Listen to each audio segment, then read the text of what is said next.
back to Black Mountain Painting. Today we're going to talk about the things that homeowners do on their DIY projects that absolutely make them look disgusting. And when their friends come over, they have to blame somebody else for doing it. Number one is prepping. If you guys didn't prep right, your project's not going to turn out right. You know, it's the foundation of your paint.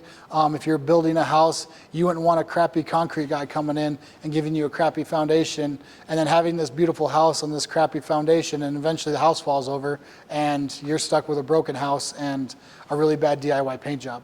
So we're going to go over some prep items right over here. This is our prep station. Not what you want to use. Here we go.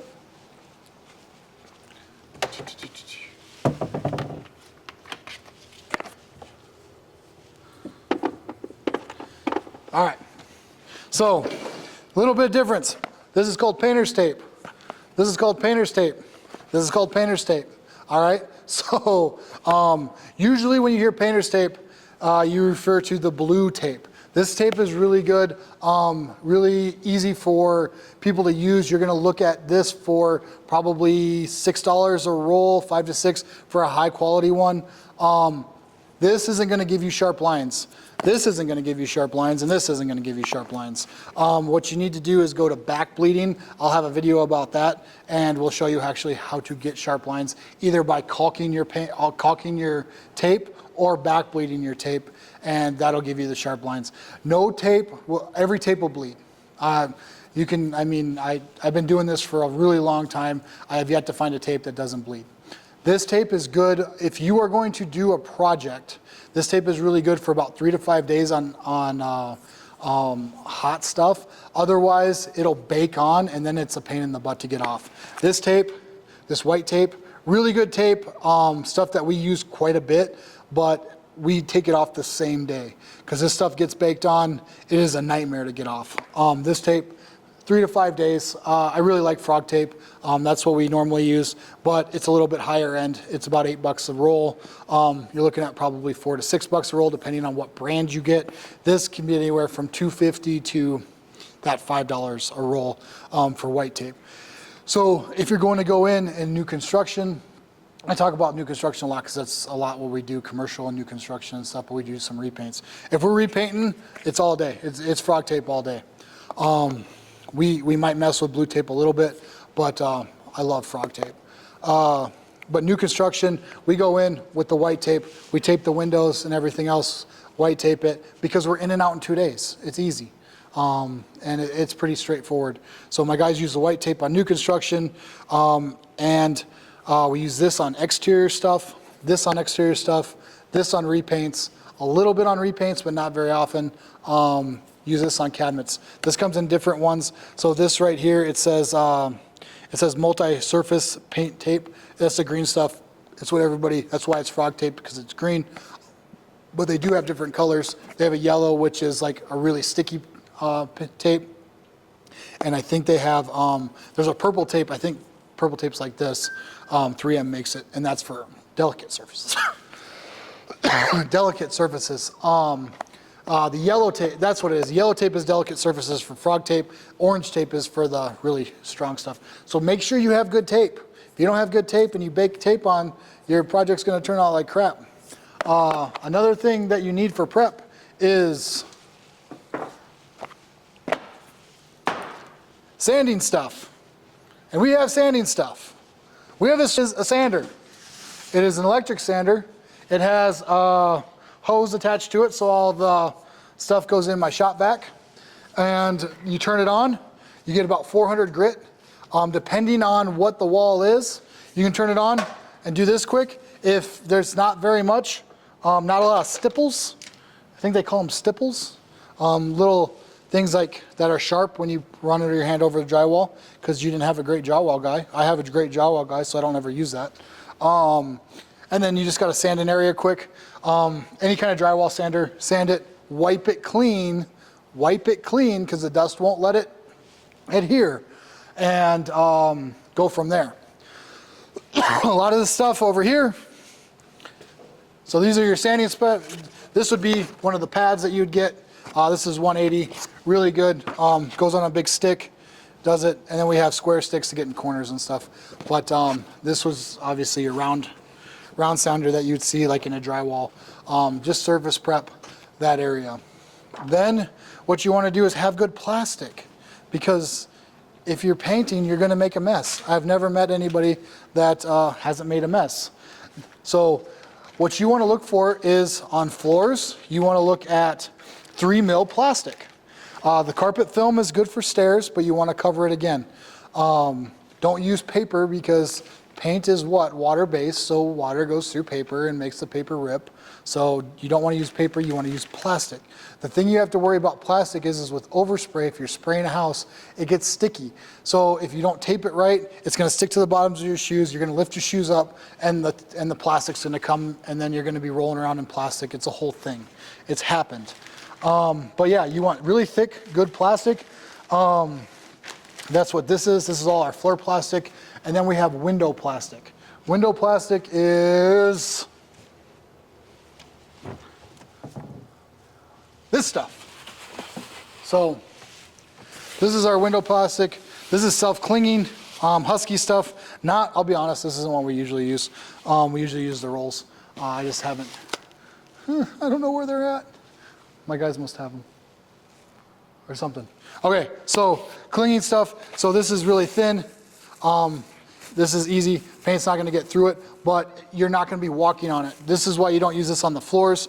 You want to really like a 3 mil. This is like a 0.31 mil, and really lightweight. You can poke through it with your finger like that, but you're not walking on it. These are for windows and stuff like that.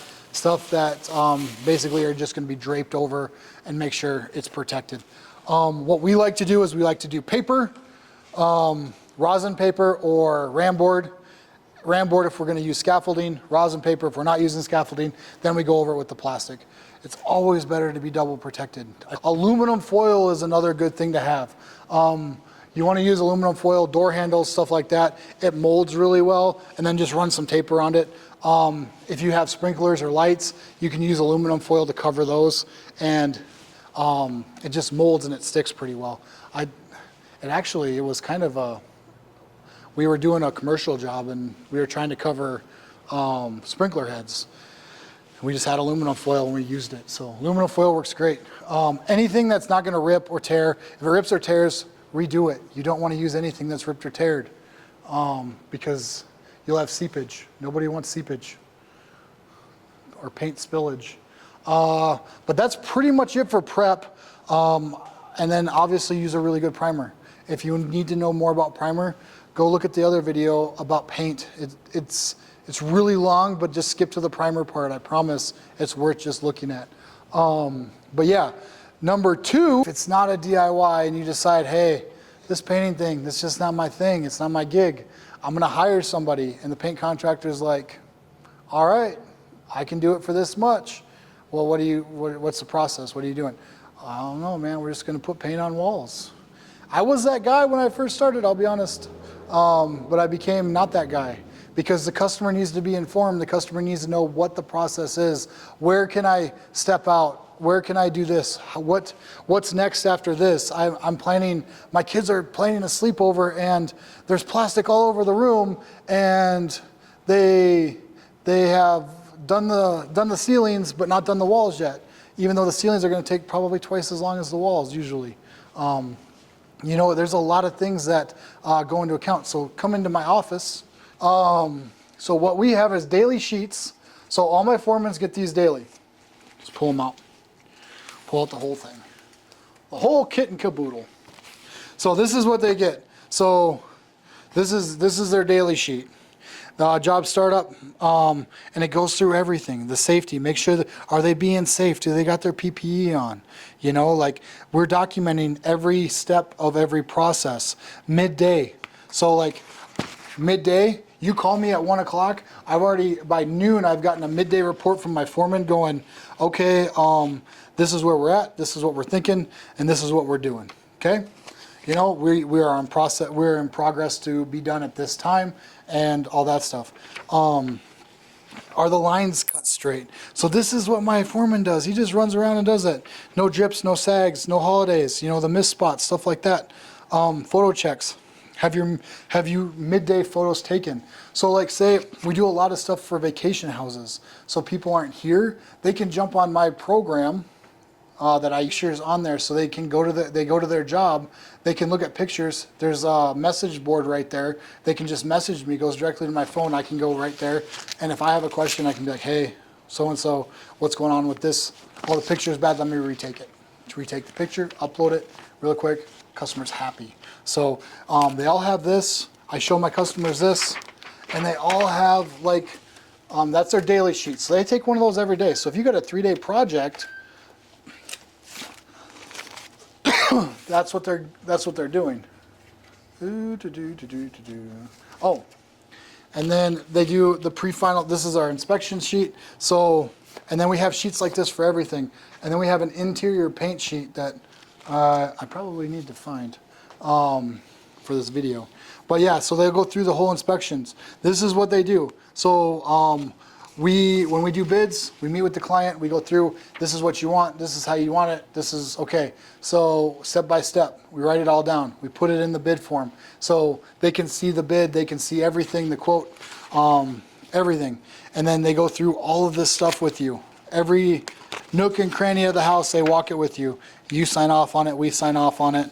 Everybody's happy.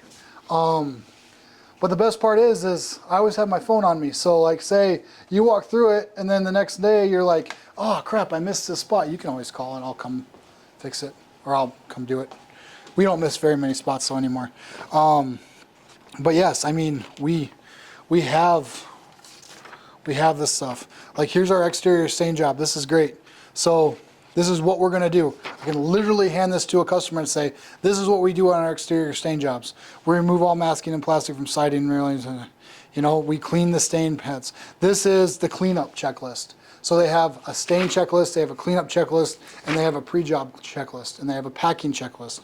Checklists are, I love them. What I wanna say is, if they can come at you and you have a step-by-step plan, and you're like, okay, this makes sense, and the price makes sense, but if they just come and be like, I don't know, this much? You know, like, don't hire them, go to somebody else. And always get 3 bids. I know I'm a paint contractor, I probably shouldn't say that, but get 2 or 3 bids. Check these guys out, talk to them. Make sure you're a good match, because they might be the best painters in the world, but if you have a specific vision, it's just like a tattoo artist. You wouldn't go to a black and white tattoo artist for a really colorful tattoo. It just wouldn't happen. He's really good at what he does, he's awesome at what he does, he just can't do that. So make sure it's a good fit and the project's a good fit. I do a lot of new construction, interior repaints, and commercial stuff. I don't do a lot of exterior stuff. I will do exterior stuff. I enjoy it. We do a great job. Contractor's a good fit. Make sure he has a plan, and make sure he can tell you the plan, and make sure he can lay it all out, and make sure you know where your money's going. You know, you don't have to get so in depth, like give me the receipts of, because they're probably not going to give them to you. But like, you should have a general idea how much paint is. Like, paint is anywhere between $75 to $100 a gallon if you're using high-end paint. You know, so if they're giving these crazy prices, maybe ask them, well, what paint are you using? Okay, do a little bit of research and know what so you're comparing apples to apples when you got 2 bids beside you. Because this painter might be using a really, really high-end paint. This painter might be using a contractor grade paint, and you're not gonna get the finish you want, but you're gonna save a couple $100 just because of the cost of the paint. And if you talk to the contractors and ask them questions, they should answer the questions, especially good ones. Mistake number 3, skipping primer. Don't skip primer. Primer is what, anything that, the only time you can skip primer is if it's a pre-painted surface that is the same sheen. So if you're going eggshell to eggshell, satin to satin, it's okay to skip primer. But if you're doing the prep right, what are you doing? You're sanding the walls. When you sand the walls, what do you create? You create little spots everywhere that don't have paint on them. Prime it really quick, do 2 coats of top coat. That's the best way to do it. Really simple, don't skip your primer. New construction, new drywall, absolutely needs primer at some point, either during your drywall phase or during your painting phase, just so it sucks up that drywall, that gypsum board sucks up that product, and then you get a nice even coat. This is a big thing with me, because I'll be honest, when we first started, we weren't great with it. It's daily job cleanup. We were doing a lot of new construction, and we were working late hours. So we were going at 7 o'clock, and we were working until midnight. It was just a grind. And at midnight, no one wants to put anything away. They just want to go home, you know? And it was me and 2 other buddies when we first started, and we were tired. I wanted to get home.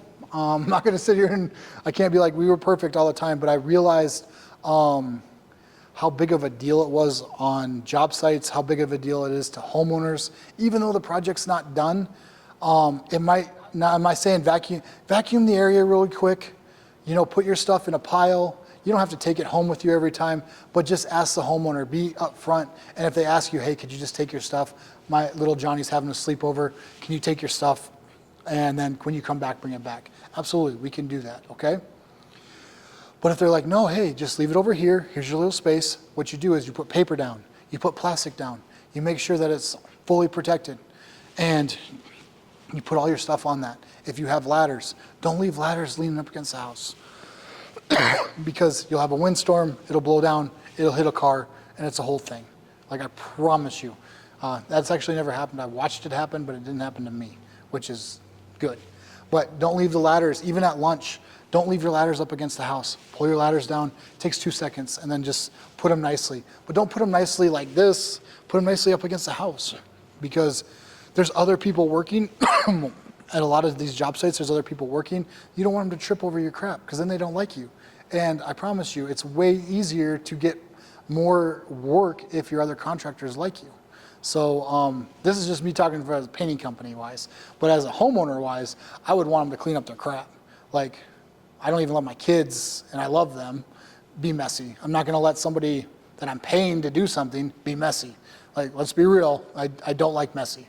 So it did take me a little bit, but we're everything is clean, everything is organized, we know where everything's at, and that's a huge part of just growing as well. So make sure your contractor is clean every day.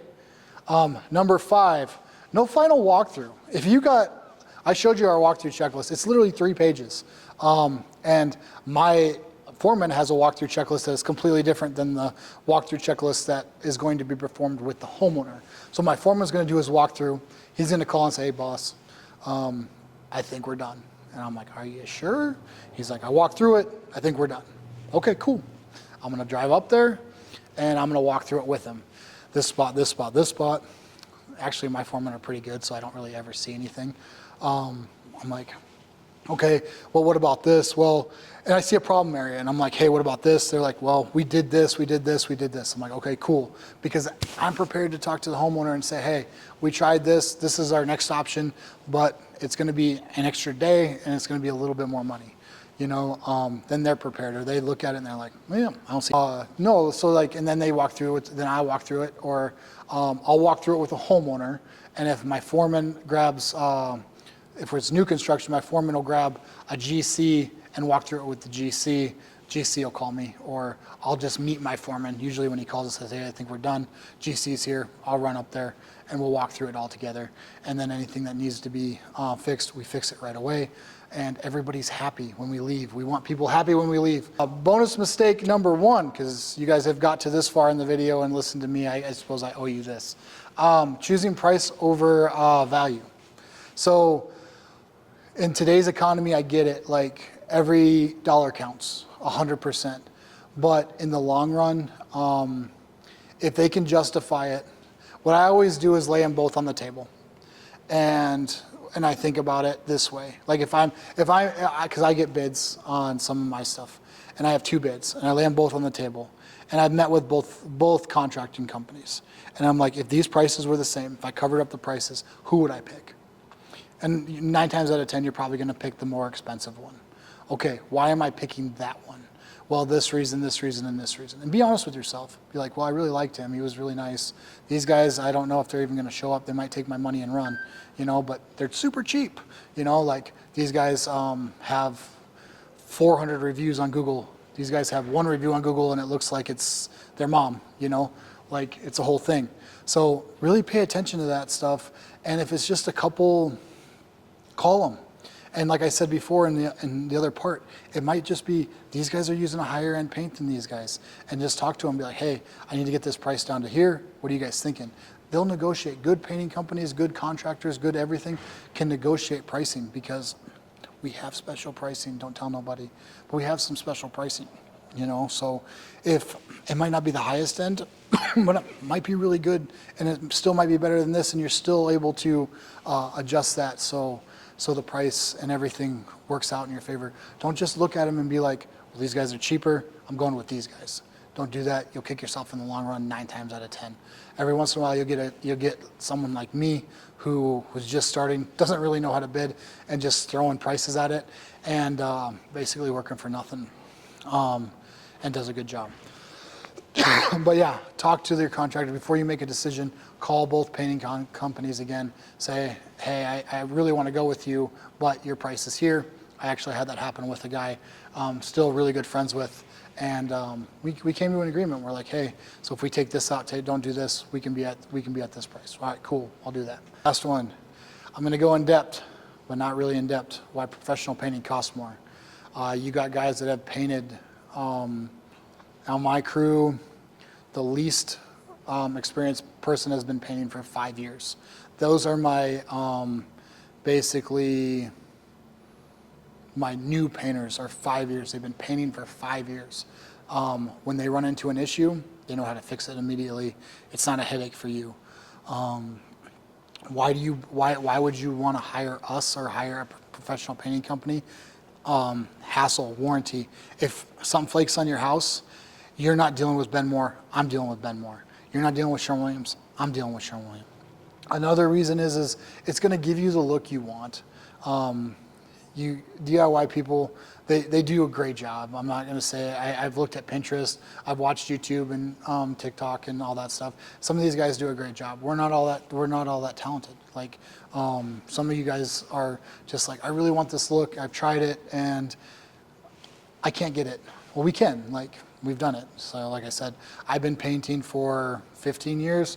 My foreman guys have been painting for 10 and 18. So yeah, I got a foreman that's actually been painting longer than I have. Super good guy, grumpy, but he's a painter. So, but yeah, I would definitely look at it. And sometimes the scope of work is just too big. I got, 10 to 15 guys in the summertime.